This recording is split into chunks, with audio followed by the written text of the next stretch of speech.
사도신경 하심으로 신앙 고백하겠습니다. 전능하사 천지를 만드신 하나님 아버지를 내가 믿사오며 그 외아들 우리 주 예수 그리스도를 믿사오니 이는 성령으로 잉태하사 동정녀 마리아에게 나시고 본디오 빌라도에게 고난을 받으사 십자가에 못 박혀 죽으시고 장사한 지 사흘 만에 죽은 자 가운데서 다시 살아나시며 하늘에 오르사 전능하신 하나님 우편에 앉아 계시다가 저리로서 산자와 죽은 자를 심판하러 오시리라. 성령을 믿사오며 거룩한 공회와 성도가 서로 교통하는 것과 죄를 사하여 주시는 것과 몸이 다시 사는 것과 영원히 사는 것을 믿사옵나이다. 아멘. 찬송 하시겠습니다.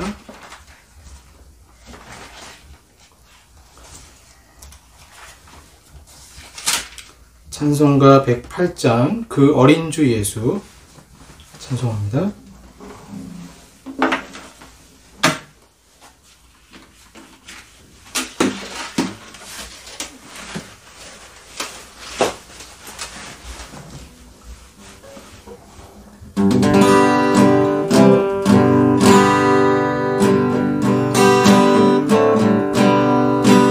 그 어린 주 예수를 자리없어 그 귀하신 몸이 우유에 있네. 저 하늘 별들이 반짝이는데 그 어린 주 예수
기도하겠습니다.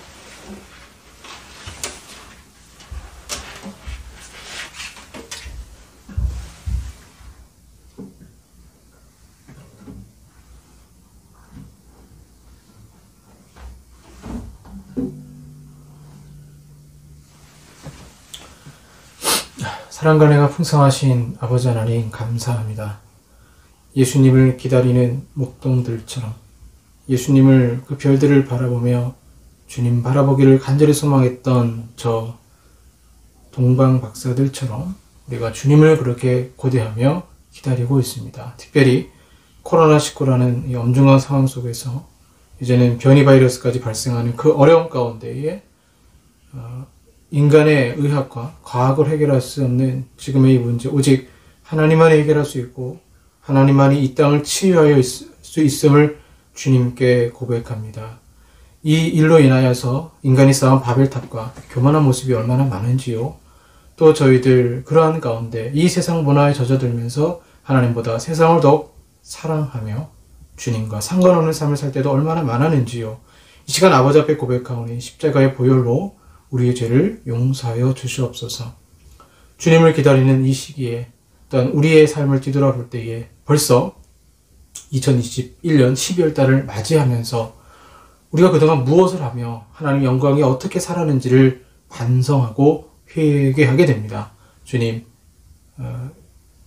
귀 있는 자는 성령께서 하시는 말씀을 들을지어다 말씀하셨는데 지금이라도 주님이 우리의 각자의 심령에 말씀하시는 그 양심의 소리에 또한 주님의 음성에 저희들 거부하지 아니하고 순종하며 올 한 해가 가기 전에 다시 한번 우리가 마땅히 있어야 할 자리에 서며 주님 바라보게 하시고 우리 마음 상태가 오직 하나님만을 사랑하며 이웃을 사랑할 수 있는 그 거룩한 마음으로 주님 열망하며 살아갈 수 있도록 주여 도와주시옵소서.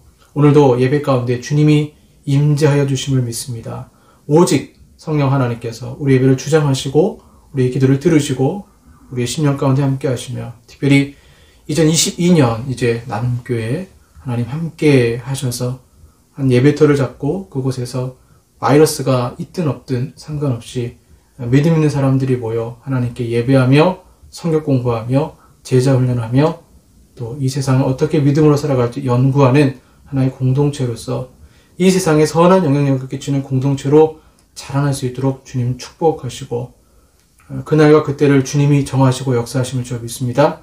오직 순종하는 마음으로 그때까지 최선을 다하며 믿음으로 우리 또한 각자의 삶의 터전에서 살아갈 수 있도록 주여 도와주시옵소서.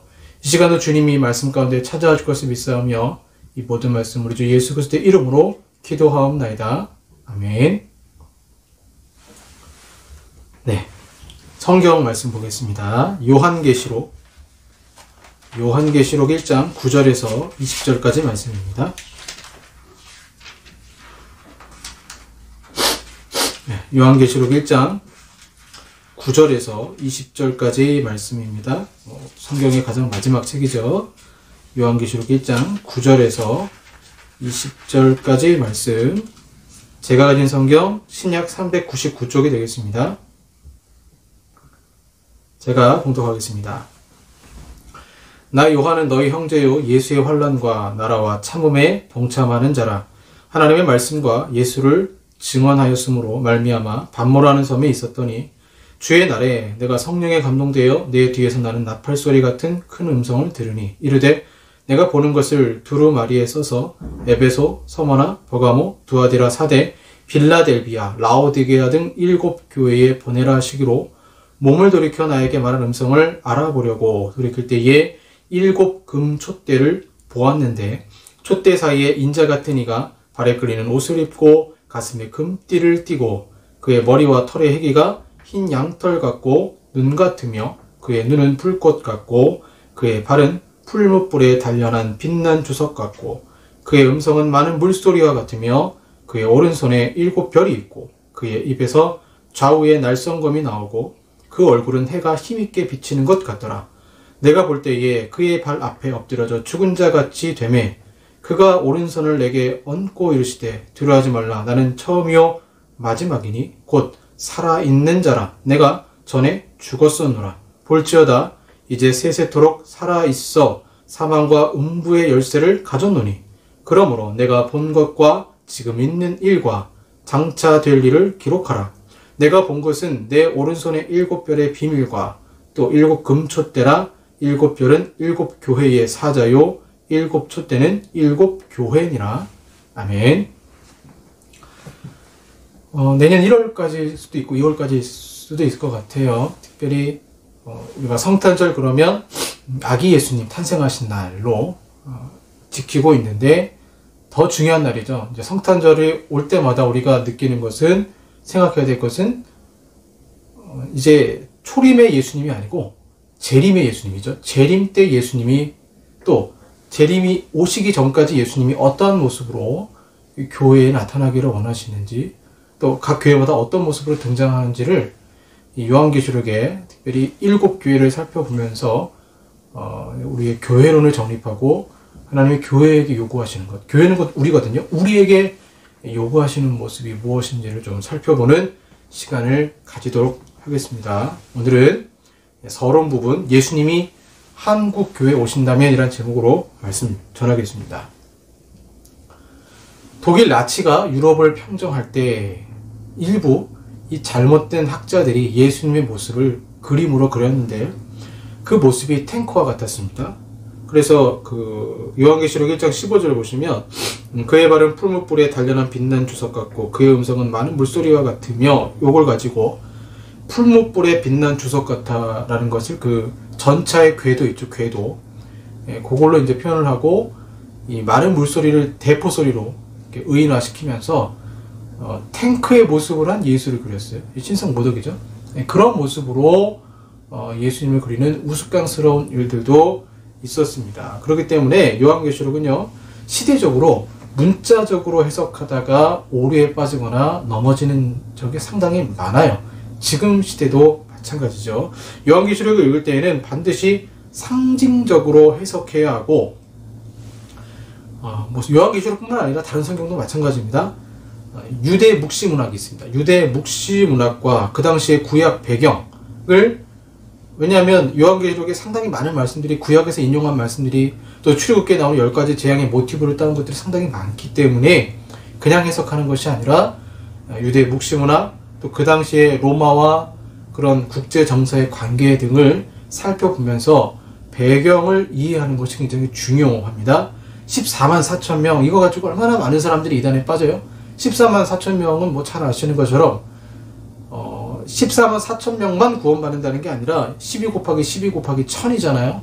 그러면 12는 구약의 12지파를 가리키고, 또 12는 신약의 12제자든 12사도를 가리키죠. 그리고 1000은 무리의 수입니다.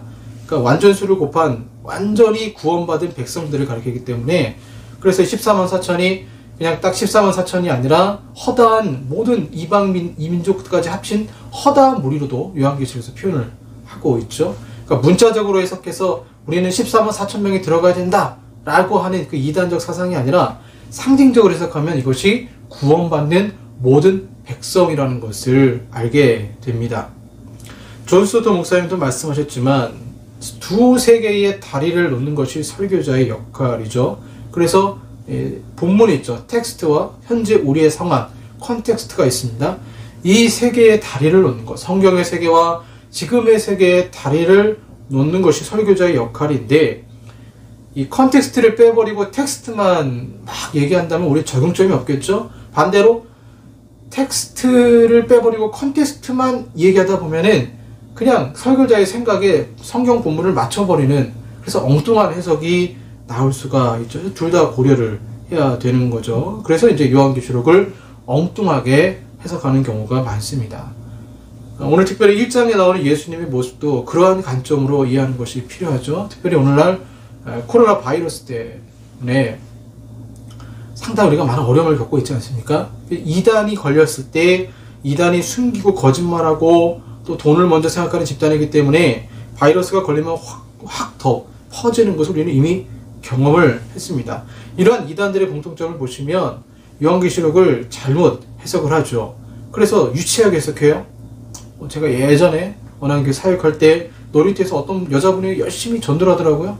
저한테 와서는 이제 저한테도 막 전도를 하는 거예요. 그 요한계시록을 읽어보셨습니까? 저한테 얘기하길래 예, 저 읽어봤습니다. 그래서 하는 말이 뭐냐면, 그 계시록에 나오는 신부가 누군지 아십니까? 그러면서 장길자라는 거예요. 장길자. 안상홍 하나님의 증인의 그 안상홍이라는 분의 아내분 장길자가 요한계시록에 나오는 신부라는 거예요. 제가 웃었죠. 아니다. 성경 다시 보시라고, 그 원어를 다시 보고 다시 보시라고. 그게 장길자를 말하는 게 아니고 교회를 말한다. 교회가 어린 양의 혼인잔치에 예수님과 결혼하는 장면을 말하고 있는데, 그게 왜 한 사람으로 해석을 해야 되느냐? 아무리 얘기를 해도 듣질 않아요. 그 사람들은 이제 세뇌가 된 것이죠. 뭐 그렇게 해석을 한다거나, 뭐 이단들 보시면 교주들이 꼭 백마를 타잖아요. 예수님 백마 타고 오신다고 자신들이 재림 주라는 거예요. 그런 엉뚱한 해석들을 하는 것을 보게 됩니다.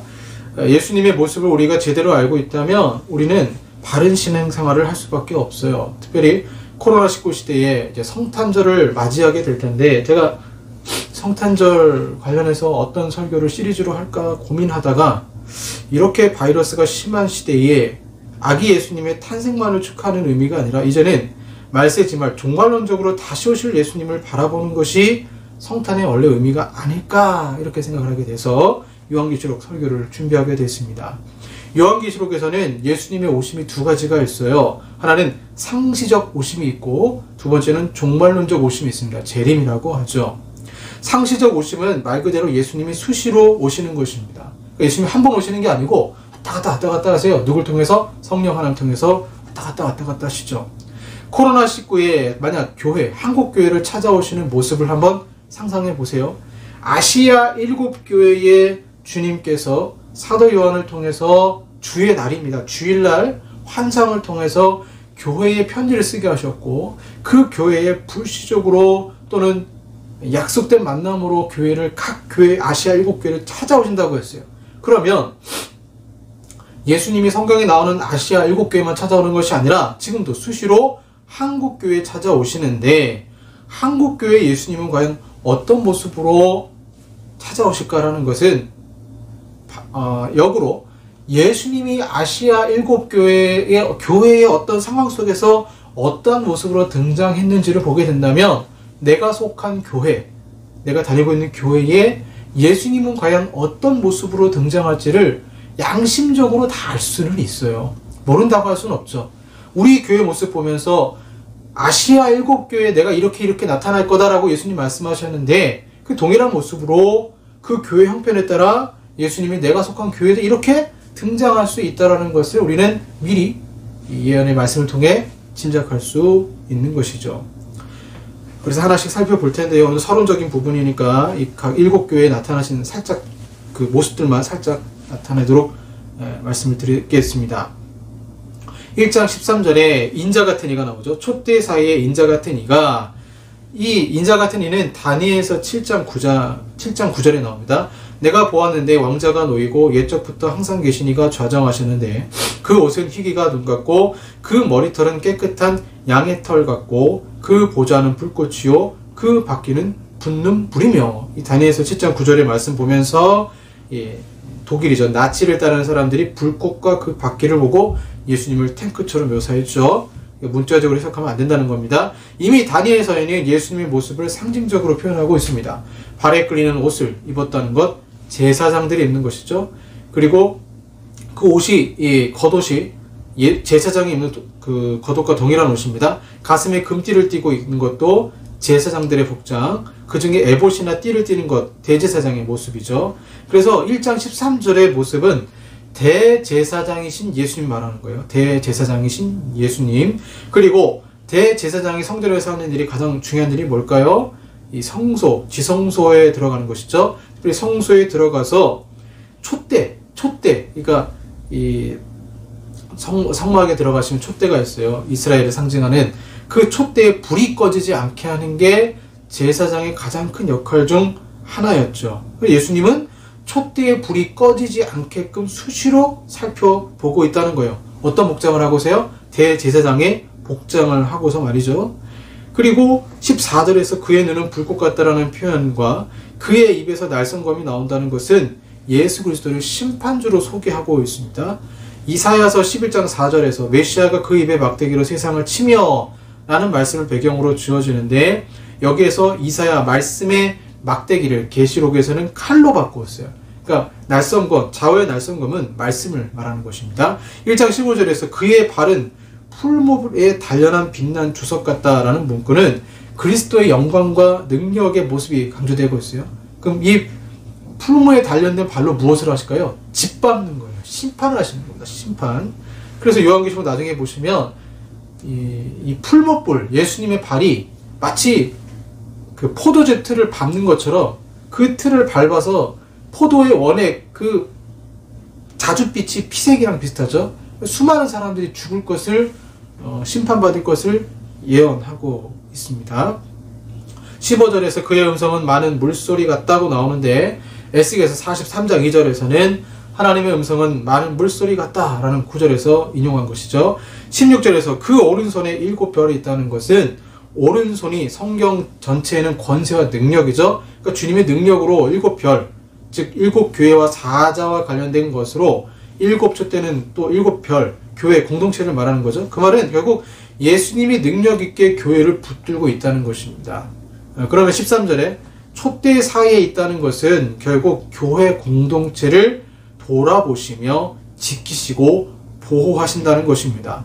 그 얼굴은 해가 힘있게 비치는 것 같다는 것은 사사기 5장 31절에서 주를 사랑하는 자는 해가 힘있게 더듬갑게 하시옵소서에서 종말론적 전사의 모습으로 등장합니다. 이와 같은 오늘 본문에 나오는 예수님의 모습을 종합하면 예수님은 하나님이시고 왕이시고 제사장이시고 특별히 전쟁을 승리로 이끌 전사로서 메시아라는 것을 보여주고 있어요.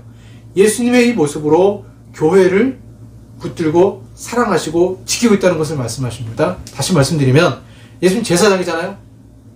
근데 또한 촛대를 붙들고 계시는 왕이시기도 하시고 능력 있게 붙드세요. 또한 그 복장이 전사의 복장이라서 얼마든지 이 전사로서 악한 영과 싸우시는 예수 그리스도.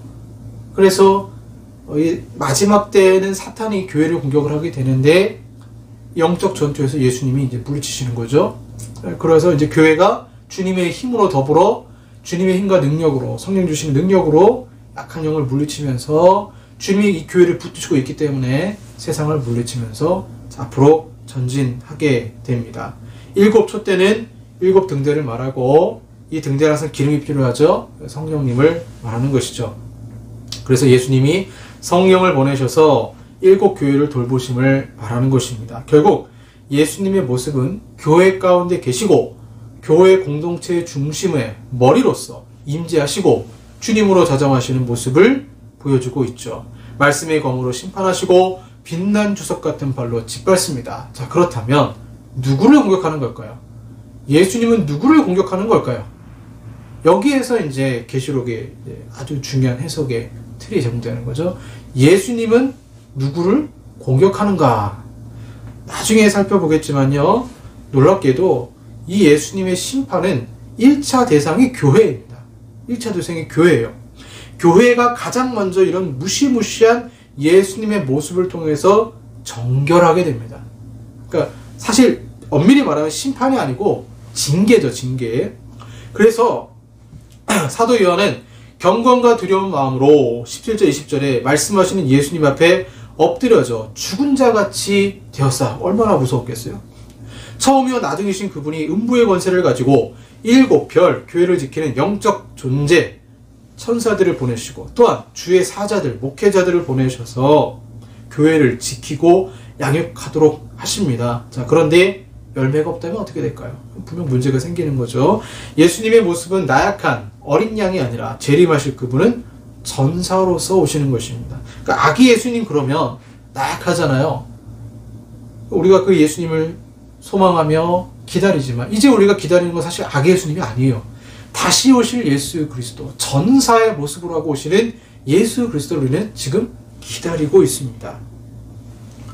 문제는 제가 1차적으로 교회가 심판을 받는다고 했는데 그러면 예수님이 이제 교회에 나타나시는 등장하는 모습을 통해서 어떤 모습으로 등장하는지를 보게 되면 내가 속한 교회의 예수님이 한국교회에 어떻게 모습으로 등장할지를 사실 알 수가 있는 것이죠. 다시 말씀드리면 예수님은 이 요한계시록 2장에서 각 교회마다 다른 모습으로 등장을 하세요. 다른 방식으로 등장을 하시는 것을 알 수 있죠. 그래서 예수님은 각 교회마다 다른 모습으로 또 때로는 위로주로 때로는 심판으로 등장하시는데 마치 제가 가정에서 아이들에게 비춰질 때 꼭 같은 모습이라 할지라도 아이들을 안아주면 사랑할 수도 있고 화가 나서 멘면해질 수도 있고 혼낼 수도 있습니다. 아이들은 똑같은 아빠를 보지만 분노, 화냄, 사랑, 위로 등 다양한 아빠의 그런 정서를 경험할 수가 있습니다. 또한 그런 모습의 책임은 아이들에게도 있는 것이죠. 예수님의 모습, 왜 교회마다 다른가는 결국 그 교회의 책임일 수밖에 없어요. 요한계시록을 썼을 때 일곱 교회를 보세요. 각 교회마다 예수님의 등장 모습이 다 틀려요. 자, 에베소 교회 오른손에 일곱 별을 가지고 금촛대 사이에 다니시느니 예수님은 에베소 교회를 책망하셨습니다. 교회 안에 들어온 이단은 잘 물리쳤지만 교회의 존재 목적, 복음 증거와 그 다음에 주님을 사랑하는 열정을 잃어버리고 말았습니다. 그에 대한 심판은 촛대를 옮겨버린다는 거예요. 에베소 교회에 나타나는 예수님의 모습은 감찰하시는 하나님, 징계하시는 하나님입니다. 교회가 교회의 역할, 곧 사랑을 잃어버릴 때 주님은 교회를 무너뜨리시고 그 사명을 다른 교회에게 넘기시는 것입니다. 그러기에 에베소 교회의 주님은 언제든지 촛대를 옮길 수 있는 분으로 묘사되는 것이죠. 제가 나중에 이제 다음 주에 에베소 교회를 말씀드릴 텐데 각 교회마다 자세하게 이제 다룰 겁니다. 오늘은 이제 개략적으로만 살펴보는 것이죠.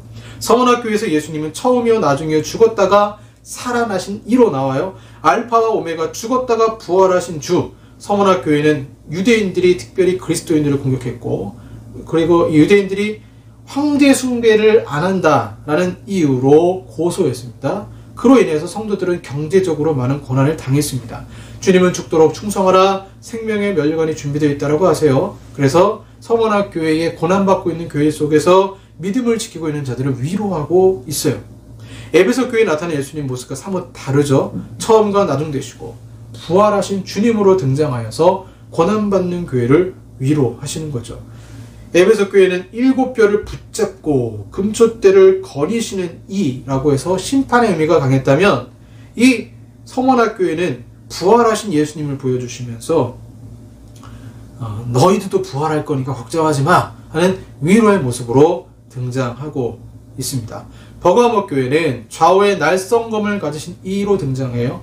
버가모는요, 황제 숭배, 이교도 숭배 중심지로 신앙을 지키기 쉽지 않았습니다. 그럼에도 일부 성도들은 진리의 말씀을 가지고 승리했고, 그러나 대부분의 많은 사람들이 거짓 예언에 넘어갔어요. 그래서 나중에 버가모께 말씀드리겠지만 발람의 그런 발람의 교훈, 발람의 교훈에 넘어갔다 이렇게 표현하고 있거든요. 이 발람의 교훈이 무엇인지는 나중에 말씀을 드리겠습니다. 이 발람의 교훈에 넘어가서 거짓 예언에 넘어갔고요. 그래서 예수님의 모습은 이들에게 진리의 말씀을 가진 분으로 묘사되는 거죠. 어려운 환경을 없애주시겠다가 아니라 우상 숭배할 수밖에 없는 제교라지라도 말씀으로 너희들이 이기라는 것입니다. 두아디라 교회의 주님의 모습은 그 눈이 불꽃 같고 그 발이 빛난 주석 같은 하나님의 아들로 등장해요. 발이 빛난 주석은 만유의 주를 말하고 불꽃 같다는 것은 우주적 심판을 말합니다. 그래서 두아디라는 신앙을 지키기 위해서는 경제적 손해를 감수했는데 몇몇 지도자들이 이단으로 넘어갔지만 주님은 두아디라 교회 남은 자들에게 만유의 주로, 그리고 이단에 빠진 자들에게는 불꽃 같은 눈으로 감찰하시고 심판하실 것을 말씀하십니다. 이제 요한계시록 7교회 중에 심각한 교회, 정말 심각한 교회가 어느 교회일까? 나오죠. 사대 교회. 사대 교회는 7별을 가진 이로 등장하고, 사대 교회는 죽은 교회, 죽은 교회. 복음을 잃어버려 점점 죽어가고 있습니다. 이 교회 예수님은 도적같이 임할 것이라고 경고하고 있어요. 그러니까 좀 살아있는 교회는 예수님이 도적같이 임하지 않고요, 거의 죽어가는 교회는 도적같이 임하시는 거죠.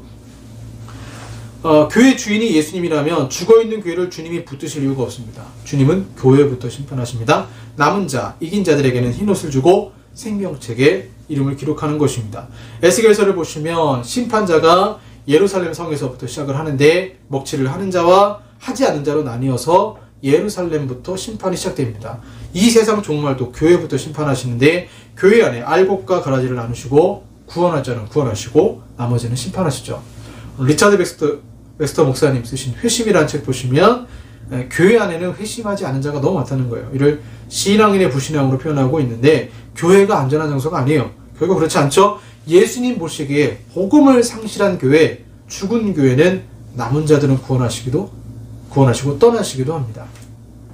그 다음에 유일하게 요한계시록에서 칭찬만 받은 교회, 빌라델비아 교회는 다윗의 열쇠를 가지시고 열면 닫을 사람이 없고 닫으면 열 사람이 없는 존재로 나와요. 그러니까 계시록 1장에 나오는 예수님의 모습이 아닌 다른 모습으로 등장하죠. 이 교회는 칭찬받는 교회입니다. 교회 이름처럼 형제를 사랑했고 작은 교회였을지 모르지만 최선을 다해 섬겼습니다. 그래서 그 교회는 다윗의 열쇠를 가지고 하늘의 문을 열고 축복받은 교회이죠. 마지막 교회가 라오디게아 교회, 아멘이시오, 충성되고 참된 증인이시오. 하나님의 창조의 근본이신 이라고 나와요. 그 말은 아멘도 아니고 충성도 아니고 참된 증인도 지금 라오디게아 성도는 아니라는 거예요. 미지근한 신앙으로 주님과 깊게 교제하지 못하고 자신들의 신앙생활 잘하고 있다고 착하고 있는 것입니다. 다른 교회들은 복음을 위해 고난을 받고 있을 때 라오디게아 교회는 땅 투기하면서, 교회가 땅 투기하는 것처럼 땅 투기하면서 경제적으로 성장할 뿐 아무 일도 안 했습니다. 그래서 주님은 직접적으로 너희들을 토해버리겠다라고 말씀을 하십니다. 자, 1장에 등장하는 예수님 모습이 이 아시아 7교회에 이렇게 다양한 모습으로 소개되고 있습니다. 여러분, 만약 예수님이 한국 교회에 오신다면 어떤 모습으로 등장할까요? 그냥 따뜻한 위로의 모습으로 등장할까요? 공동체적으로 생각할 때 주님의 모습은 여러분 마음속에 떠오르는 이미지가 있을 것입니다. 저 개인도 마찬가지죠. 주님이 그냥 따뜻한 아버지, 제사장으로 등장하는 것이 아니라 때로는 우리에게 열심을 내라, 회개하라 말씀하시지 않겠습니까? 그럼 그렇게 무섭게 등장하시는 그분이 우리를 심판, 징계하기 위해서 그런 모습으로 등장할까요? 아니에요. 예수님이 아시아 7교회에 등장하는 목적이 있어요. 항상 이 교회들에게 마지막으로 하시는 말씀이 뭐냐면 회개하라입니다. 회개하라.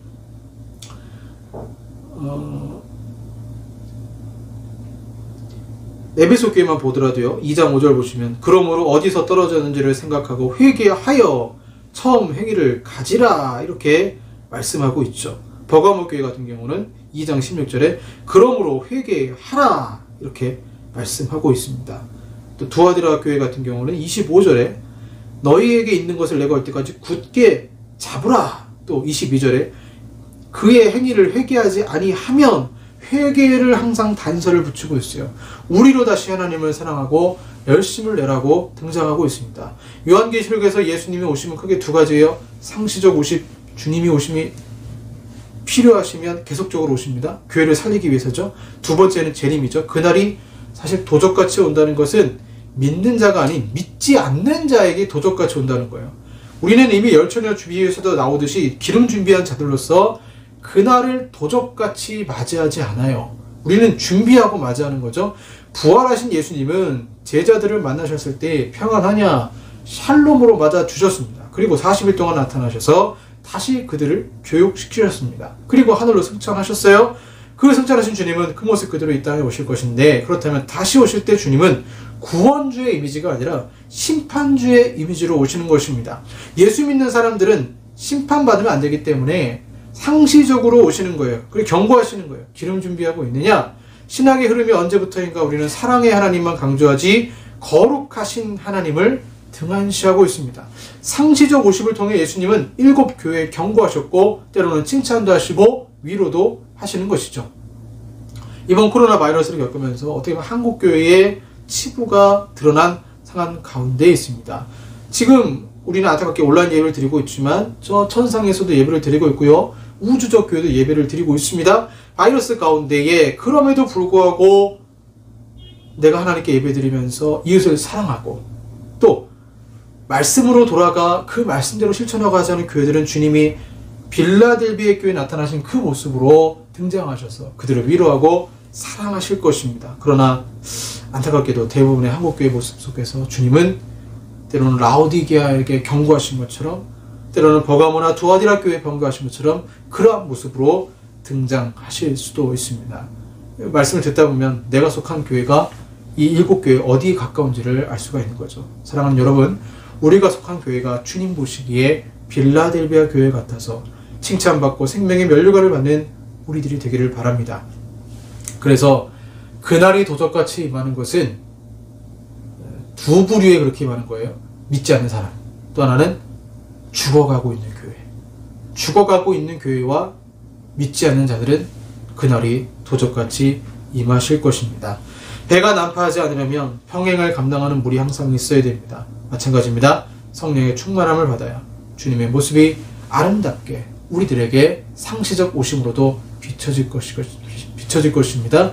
그래서 이제 계속적으로 말씀을 드릴 텐데, 아기 예수님을 우리가 이제 기념하고 성탄절을 그리하면 역으로 또한 더 나아가서 다시 오실 예수님을 그리워해야 되는데, 그 다시 오실 예수님을 기다리는 그 가운데 교회는 완벽하지 않는다 할지라도 내가 속한 교회가 또 내 모습이 과연 이 아시아 7교회의 사람들 중에 어떠한 모습으로 내가 주님께 비춰질지를 한번 살펴보시고, 우리가 주님께 진정으로 회개하고 2022년에는 주님의 기뻐하는 모습의 교회와 성도로 하나님께 영광 돌리시는 저와 여러분들 되기를 소망합니다. 기도하겠습니다.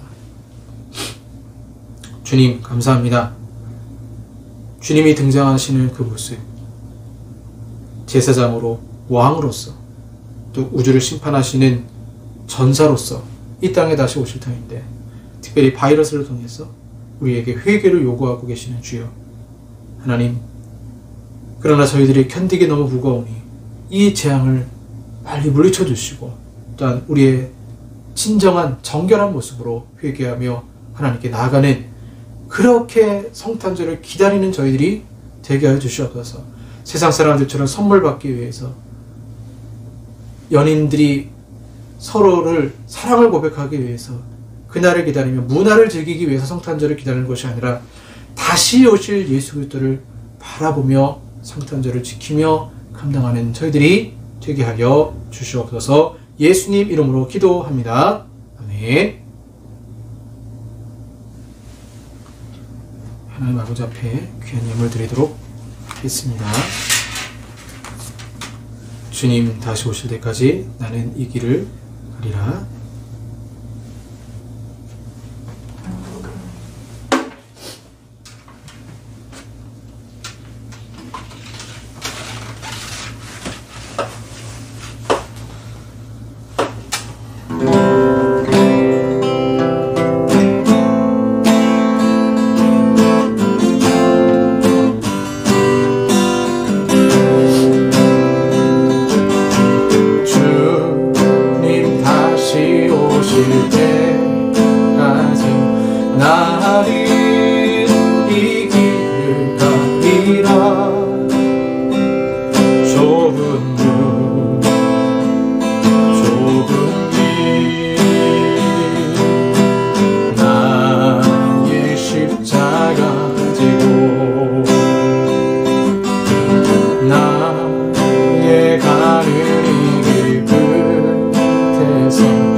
주님 다시 오실 때까지 나는 일어나 달려가리라. 주의 영광 온 땅 덮을 때 나는 일어나 노래하리.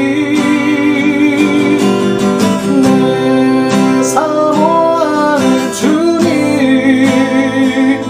온 세상 구주시라.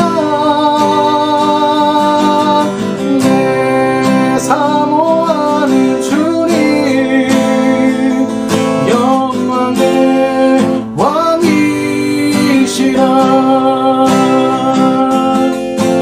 주님 다시 오실 때까지 나는 이 길을 가리라. 좁은 문 좁은 길 나의 십자가 지고 나의 가는 이 길 끝에서 나는 주님을 보리라. 영광의 내 주님 나를 맞아주시리. 주님 다시 오실 때까지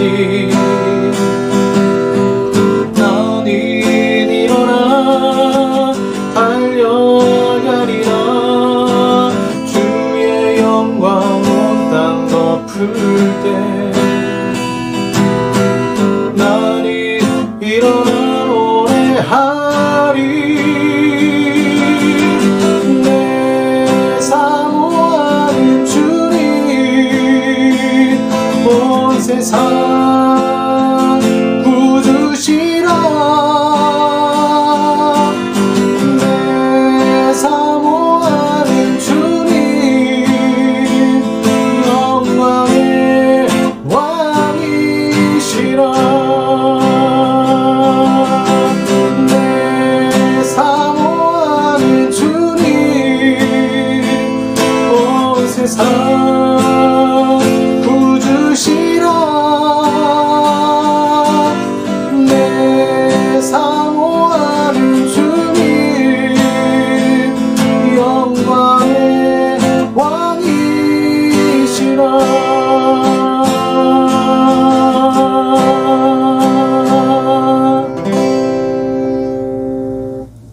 기도하겠습니다.